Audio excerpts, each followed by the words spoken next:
Okay, so this video will be the lecture portion. I'll try to keep it to under 10 minutes so you don't have to listen to me talk all the time. Um, but we're going to talk about Andrew Jackson today. And I thought this would be just the best and the quickest way for you guys to get information on him because we're going to be spending the next 3 days on Andrew Jackson, the events of his presidency, and how America viewed this guy. This is someone who completely changed um, what people thought it meant to be president. Um, it's something that the later presidents would do as well, but he's really the first guy that kind of goes his own way with it. Everybody else was kind of following in the example of George Washington, Adams, Jefferson, Monroe, Madison. They all thought, okay, this is the way things should be done as president. Andrew Jackson's going to go his own way and make his own rules, as it was. So we've talked about Andrew Jackson before as the hero of the Battle of New Orleans. This guy that's been around now for a couple decades in American politics. He felt that he was cheated out of the presidency once before in the election of 1824 against John Quincy Adams. 4 years later, he'll come back, beat Adams, and become president in his own right. So, known by many names, hero of New Orleans, Old Hickory, King Andrew I, man of the people, King Mob, even. So we're going to go through a few things about him today, and then we're going to go through a few more tomorrow and Wednesday as well. So jumping right into it, Andrew Jackson, as a man, he grew up pretty poor, um, but would become very wealthy in his own right through a career in law, politics, and as a soldier, as a general. He was considered a Westerner living out in Tennessee, but he also was a kind of a Southern figure because he owned slaves. Um, but being a war hero, he was a national figure, someone who was very, very popular with all types of people for his service in the country. He um, beat the Spanish out of Florida, allowing for us to claim that. So he had a connection there to the idea of manifest destiny as well. Um, he was a proponent of westward expansion, one of the first presidents to do that, and he was just generally a well-known figure in the country for his military expertise and experience. No one since George Washington really had this kind of cult following amongst the people. All the other presidents were just seen as successors to Washington. Jackson, again, is going to be another type of Washington, as we'll see. Someone that people looked up to and and thought of almost like as a king rather than a president. So there are 5 topics that we're going to cover for Jackson's presidency. We're going to go look at the first 3 today. The bank war and the tariff crisis. You're going to watch videos just on banking and tariffs, so you have a little bit more of an understanding about what those are before we actually talk about those. We'll get to those tomorrow.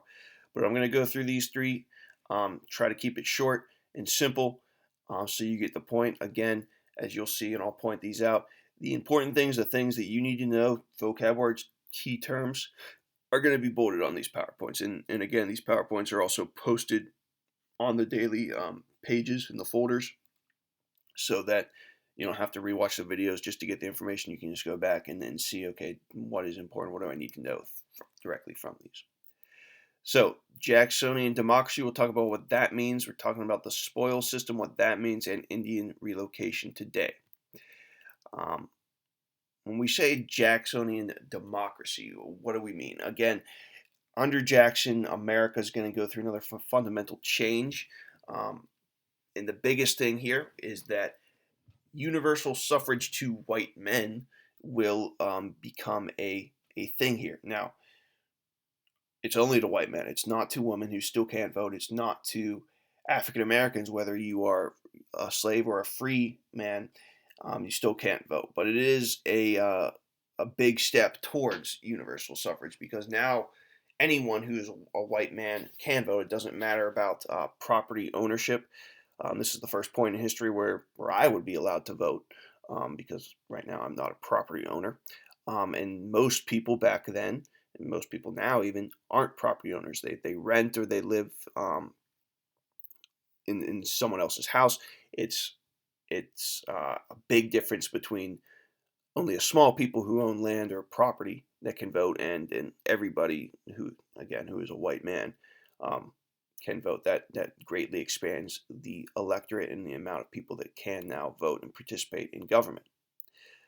So Jackson is connected heavily with this idea of populism, which is something a lot of people today are still connected with. It's an appeal to ordinary people rather than a smaller political elite group.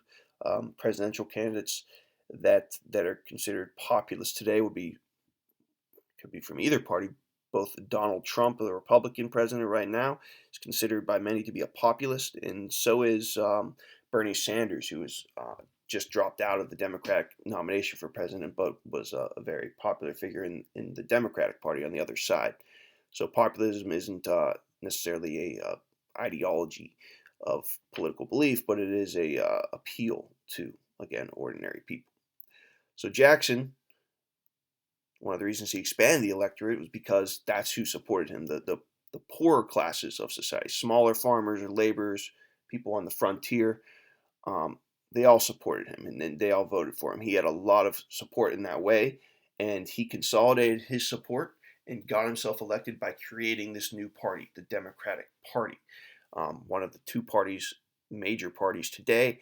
This one was the first one established, and it kind of replaced Thomas Jefferson's Democratic Republicans and Alexander Hamilton's Federalists. It took ideas from both parties, but it began a new party system, and another party would soon arise to oppose them, specifically to oppose Andrew Jackson. That's the Whig Party. We're going to talk about them on Wednesday. Another thing that Andrew Jackson did was he established something called the spoils system. So some of you may have heard the term "to the victor go the spoils," kind of originated in this era. When Andrew Jackson got into office, he fired a lot of people in government jobs and put in his own supporters and his own allies.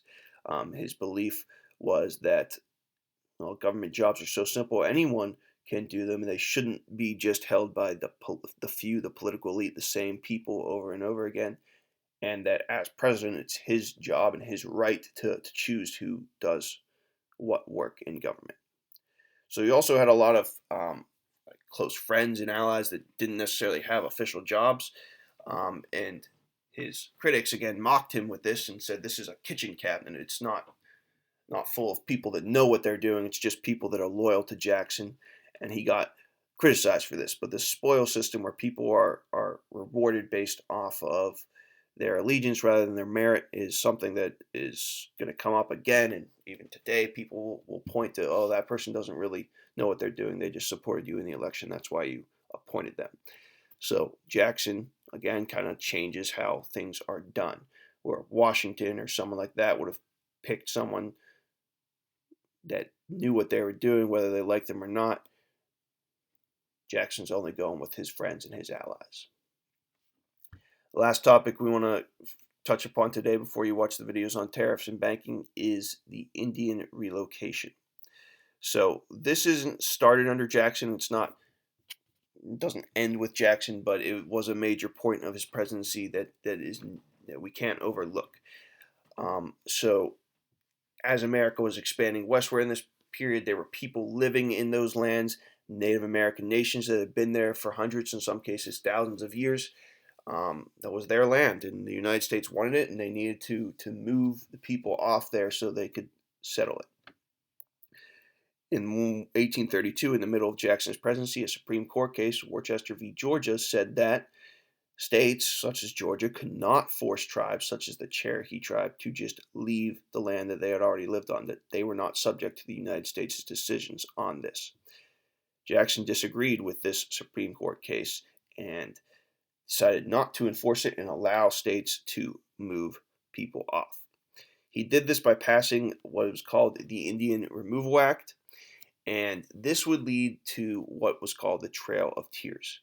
Now, we'll be talking about the Trail of Tears in future lessons, but it didn't happen under Jackson, but it was a direct result of his policies. His successor, Martin Van Buren, carried it out. This map from your textbook will show you that in these areas, these 5 tribes who are considered civilized tribes who had tried to integrate with white American society and adopt their ways, making their own businesses, having their own farms, and living as white people did, doing everything that the earlier presidents and earlier government asked of them. Well, Jackson decides that that's not good enough, and this is good land for growing cotton and helping the southern economies and the western economies. So he orders basically that they should be removed, and the Trail of Tears will occur shortly thereafter, and it's a terrible black stain event on American history where thousands of people are forced off their land, marched, and many die as a result of that process. And they're put into new land that is not necessarily great land, and forced to live away from their home in exile. So, if you have questions about any of these 3 things, again, the topics we covered today are the Jacksonian democracy spoils system and Indian relocation. Ask them. We'll touch upon them briefly again tomorrow, and just kind of wrap up the 5 major events of Andrew Jackson's presidency with talks on the bank war and the tariff crisis. And then we'll have some assignments for you guys to do dealing with these. So, that's it for this video. Sorry, 2 long videos today. Try to keep that from not happening, but did want to ramp things up and really go through things so we can get to the Civil War and understand how we got there in the next 2 weeks. All right, guys. Have a good one today. Again, office hours are there if you need me.